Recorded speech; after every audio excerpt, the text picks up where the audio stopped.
بلوچستان میں حکومت سازی پر اتفاق ہو گیا۔ صوبے میں 3 جماعتی مخلوط حکومت کا قیام عمل میں لایا جائے گا۔ مسلم لیگ نون اور پیپلز پارٹی آج اہم بیٹھک لگائیں گے، حکومت سازی کے لیے فیصلوں کو حتمی شکل دیں گے۔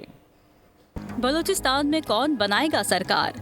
3 جماعتوں کا ہوگا اہم کردار۔ بلوچستان میں 3 جماعتی مخلوط حکومت کا قیام عمل میں لایا جائے گا۔ پیپلز پارٹی، مسلم لیگ نون اور بلوچستان عوامی پارٹی حکومت کا حصہ ہوں گے۔ ذرائع نے بتایا وزیر اعلیٰ پیپلز پارٹی سے ہوگا، جبکہ سینئر وزیر مسلم لیگ نون سے ہوگا۔ گورنر بلوچستان کی تعیناتی پاکستان مسلم لیگ نون سے کی جائے گی۔ اسپیکر بلوچستان اسمبلی نون لیگ، جبکہ ڈپٹی اسپیکر پیپلز پارٹی سے ہوگا۔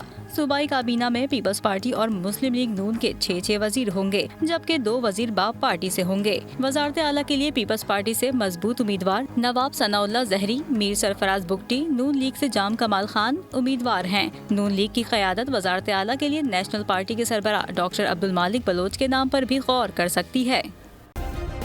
سبسکرائب کریں اور بیل دبائیں تاکہ کوئی خبر رہ نہ جائے۔